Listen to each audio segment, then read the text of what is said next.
Hello dear, कैसे हैं आप सब? Hope all is well. आज हम लोग क्लास 10th के पॉलिनोमियल के चैप्टर को पूरी तरह से समझेंगे। क्लास 9th के स्टूडेंट जिनको क्लास 9th में पॉलिनोमियल नहीं समझ में आया है वो भी बहुत अच्छे से समझ सकते हैं। जो क्लास 10th में आ गए हैं और पॉलिनोमियल चैप्टर में उनको कंफ्यूजन था वो यहाँ पे दूर हो जाएगा इस वीडियो में। चलिए स्टार्ट करते हैं। पॉलिनोमियल का मतलब समझने से पहले हम एक क्वेश्चन से स्टार्ट करते हैं ना, ताकि थोड़ा आइडेंटिफिकेशन हो जाए अपनों से। तो एक क्वेश्चन है 4x + 3 - 2 + 8x। कैसे सॉल्व करेंगे इसको? आपको पता है कैसे सॉल्व करते हैं? सेम वेरिएबल्स को एक साथ, सेम वेरिएबल के टर्म्स को एक साथ लिखते हैं और कांस्टेंट को एक साथ अलग कर लिए। 4x 8x कितना हो जाता है? 12x और 3 - 2 हो जाता है 1। कोई दिक्कत नहीं है इसमें, ठीक है। जो इसमें समझने के लिए ये क्वेश्चन है वो इसलिए है कि पहले इसमें एक और दूसरा क्वेश्चन है कि बताना है कि इस जो पूरा का पूरा ये जो पूरा का पूरा क्वेश्चन है इसमें ये सारे टर्म्स किधर हैं। तो टर्म, वेरिएबल, कांस्टेंट, कोएफिशिएंट, ठीक है, ऑपरेशन एंड साइन। चलिए समझ में आ रहा है ना। अब मैं पूछ रहा हूं कि इसमें जो है टर्म कहां पे है? टर्म। चलिए इसको मिटा देते हैं। अब हम इसमें ये पूछ रहे हैं कि टर्म किसको कहेंगे। तो टर्म का मतलब ये होता है कि जो किसी ऑपरेशन से सेपरेट हो उसको कहेंगे टर्म। तो दीज आर द टर्म। ये किस ऑपरेशन से सेपरेट है?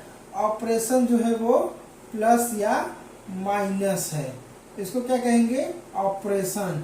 या तो प्लस होता है, या तो माइनस होता है, या तो प्लस होता है। और ये जो है इनको क्या कहेंगे? टर्म कहेंगे। क्या कहेंगे? टर्म। किसी भी इस तरह के ऑपरेशन में ये सब टर्म है। और ये सब क्या है? ऑपरेशन है। ऑपरेशन का ये साइन, निगेटिव साइन और पॉजिटिव साइन, ठीक है। और अब इसमें कांस्टेंट एंड वेरिएबल क्या है? तो आपको पता है वेरिएबल जो वेरी करे। तो ये जो x है ना, x ये क्या है? आपका वेरिएबल है, वेरिएबल है। कांस्टेंट क्या है? ये जो नंबर है, ये क्या है? कांस्टेंट है। कांस्टेंट। क्यों इनको कांस्टेंट कर रहे हैं? क्योंकि इनकी वैल्यू चेंज नहीं होती है।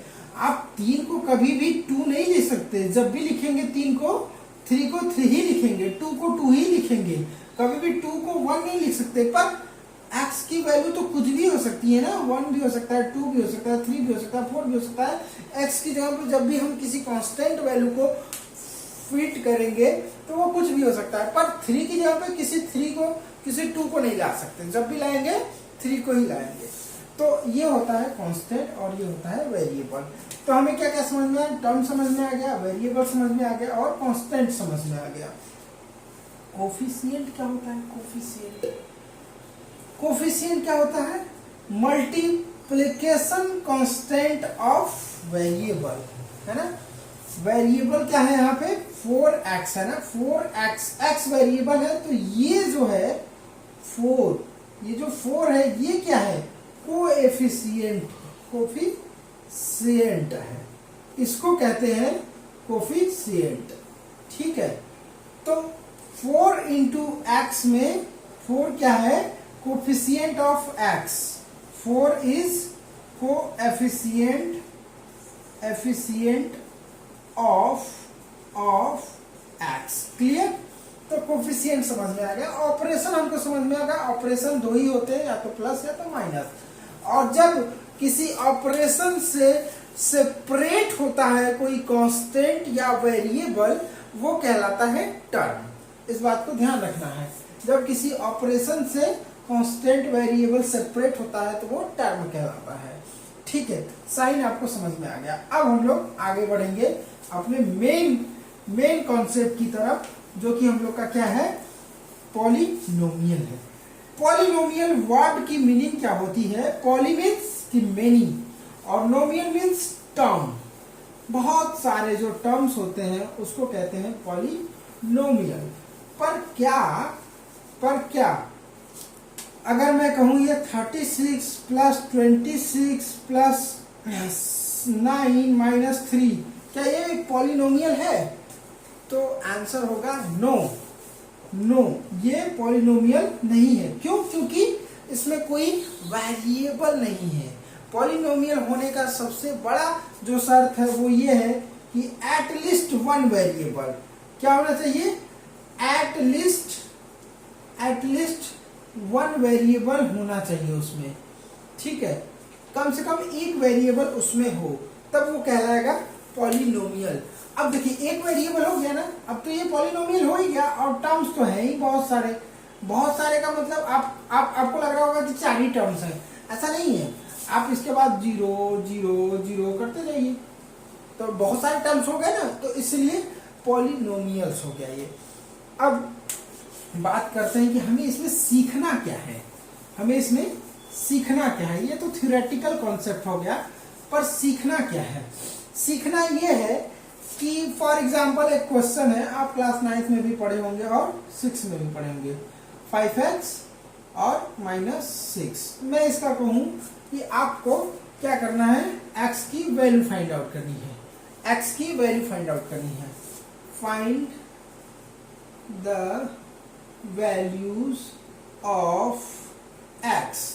तो आप सिंपल फैक्टराइजेशन जानते हैं, कैसे करते हैं फैक्टराइजेशन? आप किए होंगे, पॉज करके वीडियो करके देख लीजिए, ठीक है? बताते हैं कैसे करते हैं फैक्टराइजेशन। इसका मल्टीप्लिकेशन हम यहाँ पे करते हैं, यहाँ पे कुछ नहीं होता है तो 1 होता है, तो क्या आता है यहाँ पे? -6x², ठीक है? -6x² का हम क्या करते हैं? इसमें 6 का एक्चुअली फैक्टराइजेशन करते हैं। 2 3 जा 6, 3 1 जा 3। तो 6 के फैक्टर्स कौन कौन से हैं? 1 है, 2 है, 3 है, 6 खुद है, ठीक है? 6 अपने आप में खुद एक फैक्टर है 6 का, मतलब 6 से डिवाइड हो जाएगा, 6 से डिवाइड हो जाएगा। तो अब हमें फैक्टराइजेशन में हमने कैसे सीखा था कि x² प्लस हमें कुछ भी करना है, यहाँ पे 5 लाना है। क्या लाना है? 5 लाना है।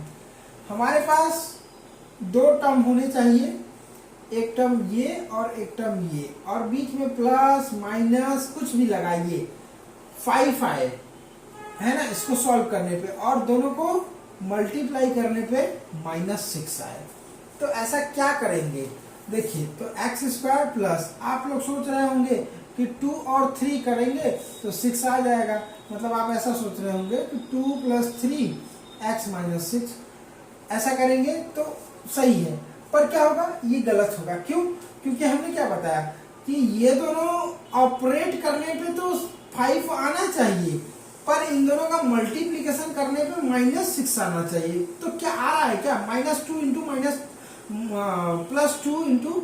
3, 2 × 3 करेंगे तो 6 ही तो आएगा, हमें लाना -6 है, तो ये आपका गलत हो जाएगा। तो कैसे करेंगे? ऐसे करेंगे, x² हमें थोड़ा और दिमाग दौड़ाना है, जिसमें कि 6 आपका एक और फैक्टर है। तो 6 और 1 को अगर ले हम, 1 और 6 को ले, तो शायद ये हो जाएगा, तो हो ही जाएगा, क्योंकि 6 में से 1 को माइनस करेंगे तो 5 आएगा। हमने कहा ना कि 2 फैक्टर लेना है 6 का, ऐसे 2 फैक्टर लेने हैं जिनका कोई भी ऑपरेशन करें, 6 माइनस करें या फिर प्लस करें, कितना आना चाहिए? 5 आना चाहिए। मल्टीप्लिकेशन करने पे -6 आना चाहिए। तो मल्टीप्लिकेशन एक बार करके चेक कर लीजिए, -6 में 6 में -1 का मल्टीप्लाई करेंगे तो कितना आएगा? -6 आएगा, तो सही है ना।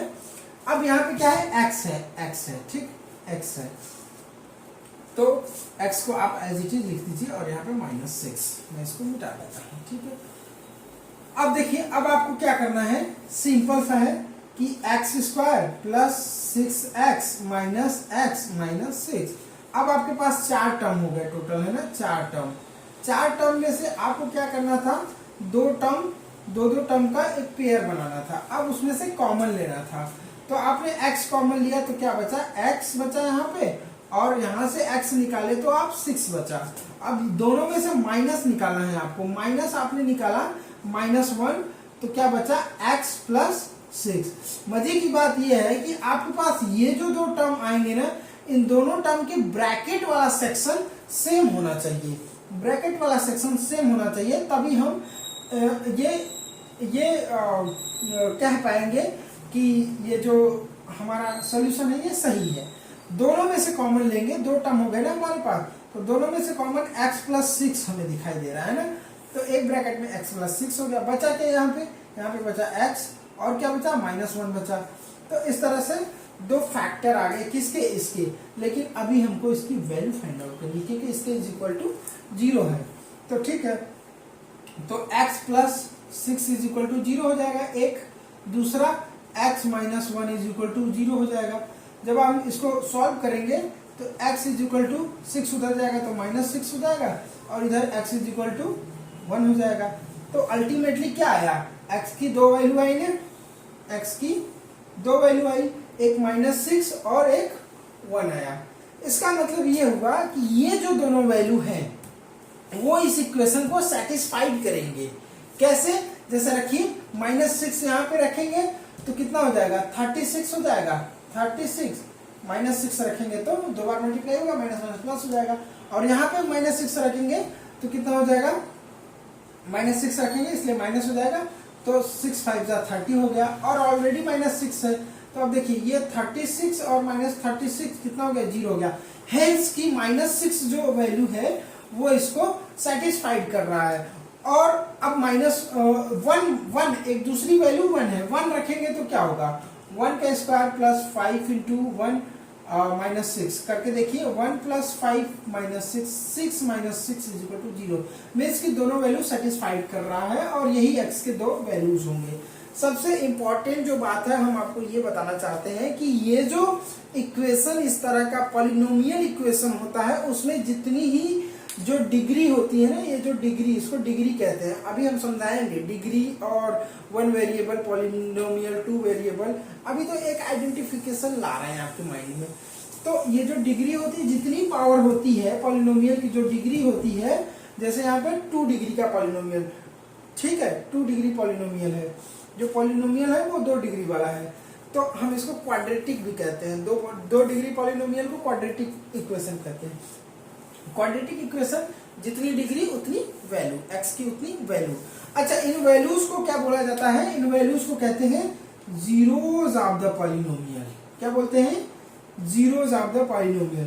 तो जीरोज ऑफ द पॉलिनोमियल में मतलब पॉलिनोमियल जो क्वाड्रेटिक इक्वेशन होंगे उसके कितने जीरोज होंगे, 2 जीरोज होंगे, अल्फा एंड बीटा। जैसे यहाँ पे आया ना, एक मतलब x की वैल्यू कितनी आई, -6 आया, और एक x की वैल्यू कितनी आई, 1 आया। तो ये -6 और 1 क्या हो गए, जीरोज ऑफ द पॉलिनोमियल। इसके क्या हो गए, जीरोज ऑफ द पॉलिनोमियल। ठीक है, ये एक तरह से हमें क्या पता चला कि हमको टोटल यही पढ़ना है इस पूरे पॉलिनोमियल में, इसी से संबंधित, इसी से रिलेटेड सारे क्वेश्चन करने हैं। तो ये एक बेसिक आपके माइंड में थोड़ा जा रहा होगा। अब हम लोग आते हैं थोड़ा थोड़ा अपने बुक के डिजाइन पे कि किस तरह से हमें पॉलिनोमियल को करना है। तो इसमें जो है एक जो बेसिक सी बात है कि क्लास 9th में आपको बताया गया है कि जो पॉलिनोमियल होते हैं ना, उसमें 1 वेरिएबल के पॉलिनोमियल होते हैं और 2 वेरिएबल के पॉलिनोमियल होते हैं और 3 वेरिएबल के पॉलिनोमियल होते हैं। मतलब कि 1 वेरिएबल के पॉलिनोमियल और 2 variable polynomial polynomial 3 variable polynomial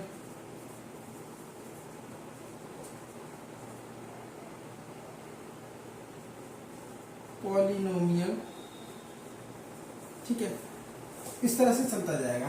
चलिए, तो 9th में 1 वेरिएबल पॉलिनोमियल पढ़ा। इसका मतलब क्या हुआ कि जैसे मान लीजिए आपने 4x + 2 है ना, 4x + 2 को सॉल्व किया होगा, या 4x + 2 = 0 रहा होगा, तो तो आपने x की वैल्यू पता करी होगी, जिसमें कि वन वेरिएबल पॉलिनोमियल कहते हैं। क्यों कहते हैं? क्योंकि इसमें एक ही वेरिएबल है। फॉर एग्जाम्पल अनदर अगर हो, अदर एग्जाम्पल हो अगर, ठीक है, तो मान लीजिए दूसरा 5x plus 6x minus 2 plus 2x is equal to 0, ये कितने वेरिएबल का पॉलिनोमियल है? तो कंफ्यूज नहीं होना है, 3 बार x लिखा गया है तो ये नहीं आप कह देंगे कि 3 वेरिएबल का पॉलिनोमियल, ऐसा नहीं है, एक ही वेरिएबल है ना, x जो है, x एक ही तो है वेरिएबल, तो हम इसको कहेंगे वन वेरिएबल पॉलिनोमियल। आप इसको सॉल्व करके एक कर सकते हैं, 6 5 11 2 13, 13x माइनस 2, तो ये x वन ही वेरिएबल तो हुआ, वन वेरिएबल पॉलिनोमियल है ये, don't be confuse. 2 variable polynomial कब होगा? जब आपका ये 4x plus 2y plus 6 is equal to 0, इस तरह का अगर आता है पॉलिनोमियल तो आप कहेंगे कि ये 2 वेरिएबल पॉलिनोमियल है। क्या है? 2 variable polynomial, 2 variable polynomial, 2 variable आ गए है ना, x और y। इसी तरह से अगर 3 आ गए, z x y z 5z, तो ये हो गया 3 वेरिएबल, 3 वेरिएबल पॉलिनोमियल हो गया। ठीक है, तो 2 वेरिएबल 3 वेरिएबल पॉलिनोमियल आपको समझ में आ गया। अब हम बात करते हैं, एक शर्त है पॉलिनोमियल होने का, है ना, पॉलिनोमियल होने का शर्त या कंडीशन है ना, condition of being a polynomial है ना, a polynomial होने का क्या कंडीशन है? पॉलिनोमियल होने का कंडीशन ये है, नंबर 1 कि should contain at least one variable, कम से कम एक वेरिएबल उसमें हो। नंबर 2, जो आपका पॉलिनोमियल होगा, है ना, जैसे पॉलिनोमियल ax प्लस b, ठीक है, ये वन वेरिएबल पॉलिनोमियल हो गया।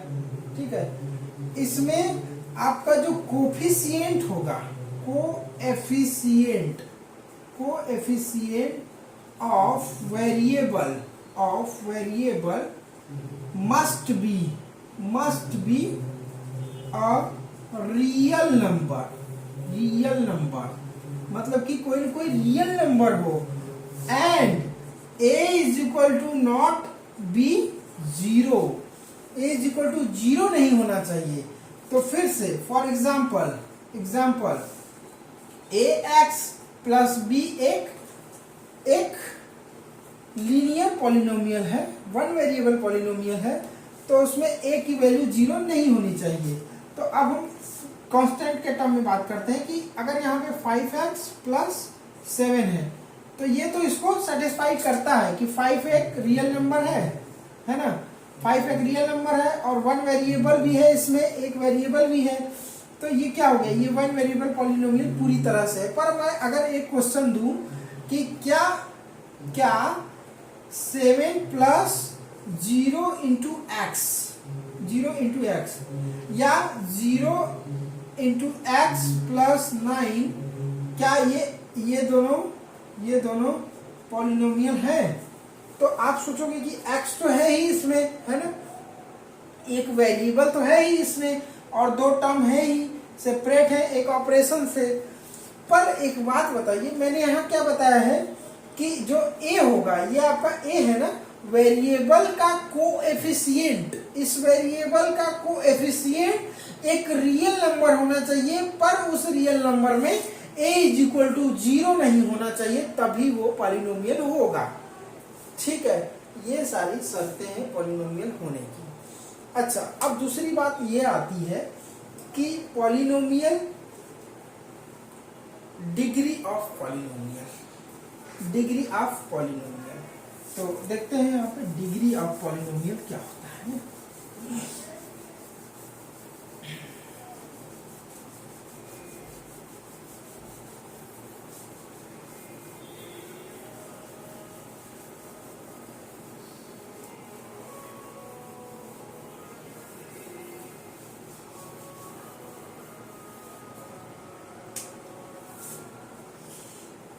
Degree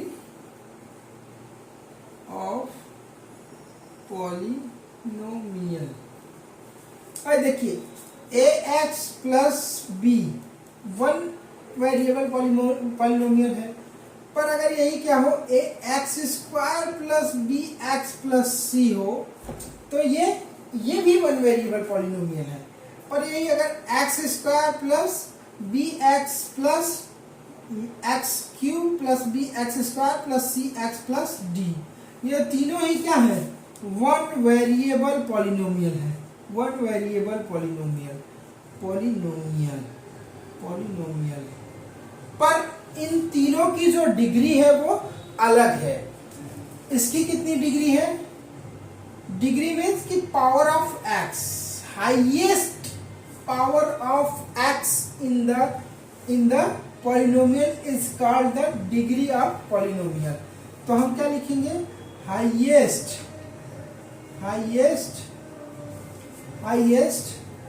power of variable is called the degree of the polynomial। ठीक है, तो कितना हाईएस्ट पावर है इसमें, वन है एक्स का। ठीक है, और वो क्या होना चाहिए, and that should be whole number. क्या होना चाहिए, होल नंबर। ये बहुत इंपॉर्टेंट है।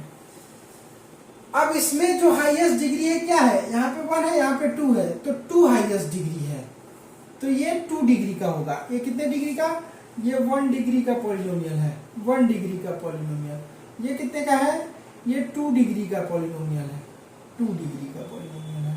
ठीक है, ये कितने का है, हाईएस्ट डिग्री एक्स का। देखिए इसमें यहाँ पे 1 है, यहाँ पे 2 है, यहाँ पे 3 है, तो हम इसको 2 डिग्री नहीं कहें। यहाँ पे हाईएस्ट डिग्री क्या है एक्स का, 3 है, तो कितना हो गया 3 डिग्री का पॉलिनोमियल। ठीक है, 3 डिग्री का पॉलिनोमियल। क्लियर हो गया डिग्री। अच्छा, ए 0 नहीं होना चाहिए, और जो पावर है वो कभी भी होल नंबर के अलावा कुछ भी ना हो। फॉर एग्जाम्पल, अगर मैं आपसे पूछूं कि अंडर रूट एक्स प्लस 5, क्या ये पॉलिनोमियल है, पहली बात। ठीक, दूसरी बात, किस डिग्री का पॉलिनोमियल है, तो कोई डिग्री का पॉलिनोमियल नहीं है। क्यों, क्योंकि x की पावर 1/2 हो गया ना, 1/2। भाई ये 1/2 होल नंबर नहीं है। जब होल नंबर नहीं है तो ये क्या होगा, किसी डिग्री का पॉलिनोमियल नहीं होगा। ठीक है, और दूसरी बात कि चलो x है तो पॉलिनोमियल तो होगा ही, कोई दिक्कत नहीं। तो अब हम लोग कुछ क्वेश्चंस करेंगे और उसके जीरोस फाइंड आउट करेंगे, जीरोस। ठीक है, फिर से क्वेश्चन करते हैं। क्वेश्चन ये है कि x square 2x square plus 12x minus 10 plus 2x square plus 12x minus 10, find out the value of x, या find out the zeros of x। तो values of x also called zeros of polynomial। ठीक है, ये polynomial है ना, तो इसका zero हो जाएगा। कहने का मतलब दो वैल्यू आएंगे ना x के, अगर क्वाड्रेटिक है तो क्या है, क्वाड्रेटिक है तो क्वाड्रेटिक। ये मैंने बताया ना आपको, पावर अगर 2 होगा, जो डिग्री होगा पॉलिनोमियल का 2 होगा तो क्वाड्रेटिक होगा, 1 होगा तो लीनियर होगा, और 3 होगा तो क्यूबिक होगा, 4 होगा तो बाई क्वाड्रेटिक होगा। ठीक है, अच्छा इसके दो होंगे वैल्यू, भाई कुछ भी हो सकता है, एक्स का वैल्यू एक ये होगा, मान लीजिए 3 और 2 है। इन्हीं को कहते हैं जीरोज, इन्हीं को जीरोज कहते हैं। जीरो मीन्स कि आप लेट कर लीजिए, लेट जो वैल्यू आएंगे वो अल्फा आएगा और बीटा आएगा, तो यही जीरोज है, जीरोज ऑफ द पॉलिनोमियल। तो जीरोज ऑफ द पॉलिनोमियल का रिलेशन कैसे पता करेंगे, है ना, एक रिलेशन है। रिलेशन ये है कि जीरोज एंड कोएफिशिएंट का रिलेशन है। क्या है, रिलेशन है। इस रिलेशन को कैसे पता करेंगे, मतलब alpha plus beta is equal to जो जीरोस है वो क्या है, माइनस बी बाई ए, और alpha into beta is equal to क्या है, सी बाई ए है ना। ये है जीरोस। क्लास 10th में हम लोग क्वाड्रेटिक इक्वेशन के बारे में ही पढ़ेंगे, क्वाड्रेटिक पॉलिनोमियल के बारे में पढ़ेंगे। तो पहले इस इक्वेशन को सॉल्व करते हैं, ठीक है, जिससे कि हमें बेहतर समझ में आएगा। इस इक्वेशन को कैसे सॉल्व करेंगे, देखिए जब इस तरह का क्वेश्चन हो, आपको लगे कि सब इसमें कुछ ना कुछ कॉमन है तो कर सकते हैं, अदरवाइज ऐसे भी कर सकते हैं। क्या हमने बताया कि इस 10 का मल्टीप्लिकेशन करना है 2 में। 10 टू जा कितना हुआ 20, 10 के साथ माइनस साइन है इसलिए माइनस लिखेंगे। अब 20 का आप क्या करेंगे, फैक्टराइजेशन करेंगे, तो 2 10 जा 20, 2 5 जा 10 और 5 1 जा 5 और 1, ठीक है। तो टोटल कितना आया, 2 आया 5 आया 1 आया, ठीक है।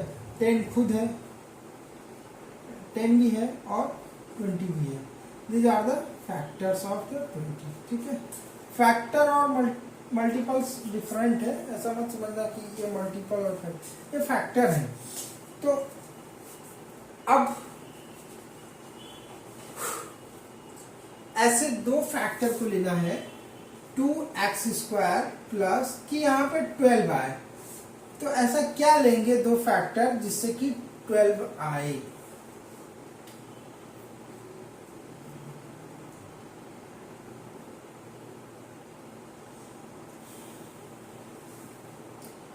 ऐसे दो फैक्टर हम लोग क्या लेंगे कि 12 आए। तो देखिए 12 लाने के लिए अगर आप मान लीजिए 2 2 जा 4, 4 5 जा करते हैं, मतलब 4 इंटू 5 तो 20 तो आ जा रहा है, पर 12 नहीं आएगा, 4 5 9 ही होगा, है ना। 10 और 2 अगर लेते हैं, मान लीजिए अगर आप 10 लेते हैं और 2 लेते हैं तो 10 प्लस 2 12 तो हो जाएगा, पर मल्टीप्लाई करेंगे तो -20 नहीं आएगा क्योंकि दोनों ही प्लस में है। इसका मतलब हमको क्या लाना है, -20 में आंसर लाना है। तो ऐसा यहाँ पे क्या रखेंगे जिससे कि -20 में आए। तो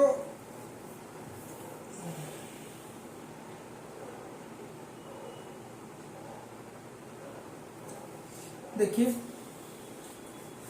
एक तो आप एक और तरीका है कि आसान करने के लिए, जैसे आपको क्या दिखे यहाँ पे कि 2 कॉमन है सब में, है ना, तो 2 कॉमन भी कर सकते हैं। मान लीजिए आपने क्या किया, 2 कॉमन कर लिया, ठीक है। 2 कॉमन किया तो x² प्लस 6x माइनस 5 आया, ठीक है, इज इक्वल टू 0। तो अब इसकी x की वैल्यू पता करनी है, ठीक है। तो यहाँ पे क्या है, 5 है। अब ये जो इक्वेशन है थोड़ा सा ऐसा इक्वेशन है कि फैक्टराइजेशन करके आप वैल्यू फाइंड आउट नहीं कर सकते हैं। आपको इसके लिए एक श्रीधराचार्य का फॉर्मूला यूज करना पड़ेगा, x is equal to -b plus minus √b² minus 4ac upon 2a, तो x की वैल्यू मिल जाएगा, है ना। तो खैर ये जब अभी इतना आगे नहीं गए हैं इसलिए हम लोग इस तरह के क्वेश्चंस नहीं देखेंगे, ठीक है। इसमें इक्वेशन बनाने में हाई लेवल हो गया। चलिए एक नेक्स्ट करते हैं, x² प्लस 5x प्लस 6, ये इक्वेशन है, ठीक है।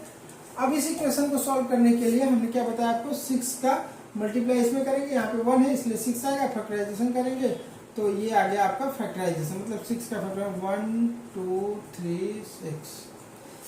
तो क्या करेंगे, एक्स स्क्वायर प्लस 3 प्लस 2 5 हो गया, एक्स प्लस 6।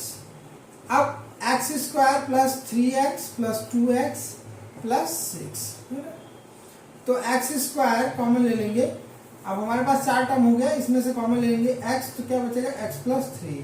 यहाँ से क्या कॉमन लेंगे, प्लस 2 कॉमन लेंगे तो x प्लस 3 आया। ध्यान देने वाली बात यह है कि दोनों ब्रैकेट में सेम होना चाहिए, तो x प्लस 3 और x प्लस 2 ये आपका फैक्टराइजेशन हो गया। पर इसके इज इक्वल टू 0 है, क्योंकि इक्वेशन है तो हमें x की वैल्यू पता करनी है, तो x plus 3 is equal to 0 हो गया और x plus 2 is equal to एक 0 इधर हो गया।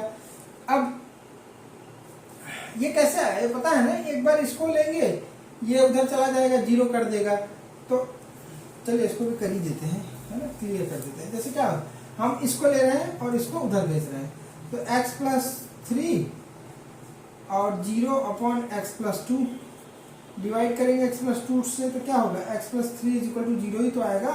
एक टर्म ये हो गया। उसी तरह से इसको लेंगे और इसको उधर भेजेंगे, तो x plus 2 is equal to 0 हो जाएगा।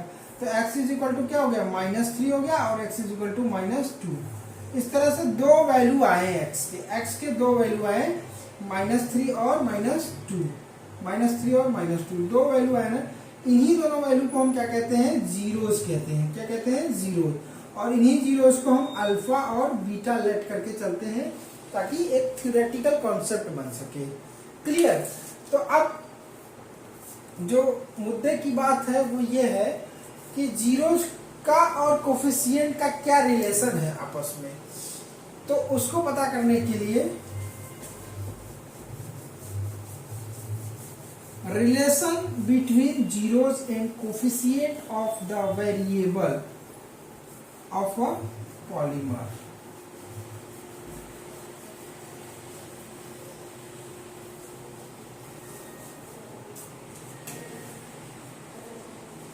relation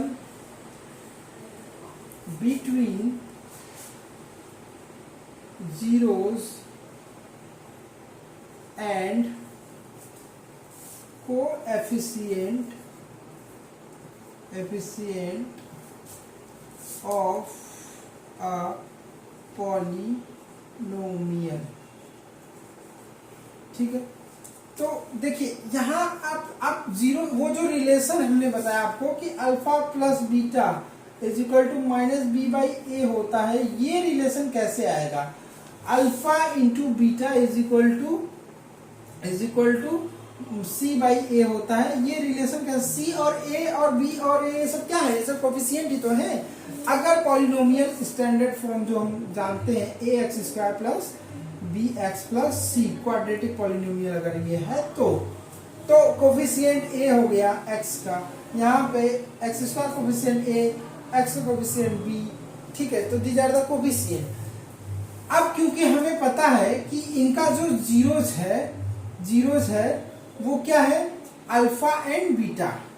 ठीक है, let the alpha and beta be the zeros of this polynomial।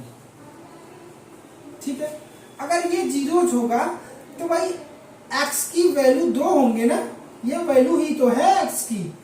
तो x की 2 वैल्यू मतलब एक अल्फा है और x की एक वैल्यू बीटा है। तो क्या हम इसको ऐसे नहीं लिख सकते, x minus alpha is equal to 0। भाई इस अल्फा को जब हम इधर ले आएंगे तो x माइनस अल्फा हो जाएगा ना, तो यहाँ पे क्या बचेगा, 0 ही तो बचेगा। दूसरा x minus beta is equal to 0। तो एक्चुअली ये दोनों क्या है, यही दोनों तो फैक्टर होंगे इसके, तभी तो ये आता है। तो एक्चुअली यही दोनों फैक्टर है, मतलब ये हुआ कि हम अगर इन दोनों को मल्टीप्लाई करेंगे तो हमको ये मिलेगा। मीन्स कि जो ax² है प्लस bx है प्लस c है वो इक्वल होगा multiplication of x minus alpha and multiplication of x minus beta into multiplication of k, क्योंकि k क्या है, k कांस्टेंट है, कांस्टेंट। अब आप पूछेंगे कि ये कहां से आया कांस्टेंट, k कहां से आ गया।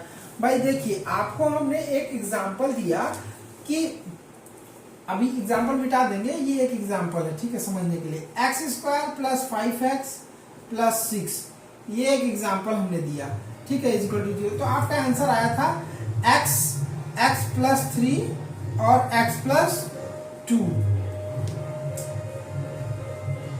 ठीक है, ये आया था आपका आंसर। तो यही तो आपके फैक्टर है ना इसके, क्योंकि x की वैल्यू -3, x की वैल्यू -2 जो आया था, यही तो अल्फा और बीटा है और ये दोनों फैक्टर हैं। तो इस तरह से हम क्या करेंगे, इसका रिलेशन निकालेंगे, ठीक है। करते हैं, है ना, मल्टीप्लाई करिए। इसका जब आप करेंगे तो क्या आएगा, x square minus beta x minus alpha x plus alpha into beta, यही आएगा ना। एक्स का मल्टीप्लाई, के का मल्टीप्लाई कर दीजिए, के एक्स स्क्वायर माइनस के बीटा एक्स, ठीक है, के बीटा एक्स, छोड़िए इसको कॉमन कर लीजिए, माइनस को कॉमन कर लेते हैं, माइनस एक्स को, तो अल्फा प्लस बीटा और के का मल्टीप्लाई कर दीजिए प्लस के अल्फा इंटू बीटा। अब हम कंपैरिजन करेंगे इससे, यहाँ पे क्या है, a x square plus b x plus c. तो हम क्या कर रहे हैं, ऑन कंपैरिजन, कंपैरिजन जब हम कंपैरिजन करते हैं तो हमको क्या मिलता है, ए की वैल्यू क्या मिलती है, के मिलती है, ए बराबर के है ना। ये जो है, ये जो है, ए एक्स स्क्वायर को के एक्स स्क्वायर से कंपैरिजन करें तो ए की वैल्यू के मिली। अब बी एक्स को अल्फा प्लस बीटा के एक्स से कंपैरिजन करते हैं तो b is equal to minus alpha plus beta के आता है, ठीक है, और सी इज इक्वल टू क्या आता है, के अल्फा इंटू बीटा आता है, ठीक है। यहां तक तो समझ में आ ही गया होगा। एक चीज हम क्या करेंगे, क्योंकि हमको अल्फा और बीटा का रिलेशन निकालना है, यहाँ पे तो अल्फा बीटा नहीं है तो इसका तो कुछ कर नहीं सकते, यहाँ पे तो सिंपल का a इक्वल टू के एक हमको वैल्यू मिल रहा है, लेकिन यहाँ पे एक कुछ फंक्शन मिल रहे हैं जिसमें कि हमको क्या करना है, अल्फा और बीटा को रिलेट करना है b से। तो हम यहाँ k को रिप्लेस कर दें, क्योंकि k को तो लाना नहीं है, हमारा रिलेशन तो अल्फा बीटा और कोफिशिएंट से है, k को हटाना है ना, तो k की जगह पे हम a को रख देंगे यहाँ पे। तो b is equal to minus alpha plus beta into a, है ना, ए। तो अब इसको क्या करेंगे, b is equal to a जो है इसको इधर ले आइए, b upon a equal to minus alpha plus beta, minus को इधर ले जाएंगे तो क्या हो जाएगा, minus b by a alpha plus beta. ये हमारा आ गया relation, alpha plus beta is equal to minus b by ए। उसी तरह से यहां करेंगे, c इज इक्वल टू, के को a मान लीजिए क्योंकि k is equal to a आया है ना, c is equal to a alpha into beta. तो अब a को यहां पे लाएंगे, c upon a is equal to alpha into beta. ये आपका आ गया एक relation, alpha into beta is equal to c, ठीक है। इसको आप फिर से कर लेंगे, क्लियर हो जाएगा। चलिए अब हम लोग क्वेश्चन पे आएंगे, जो क्वेश्चंस हैं उस क्वेश्चंस को कल देखते हैं। थोड़ा सा शोरगुल होने लगा है बगल में, तो मुझे नहीं लगता कि वीडियो अच्छी आएगी, इसलिए क्वेश्चंस कल देखेंगे, ठीक है, क्वेश्चन कल देखेंगे। चलिए।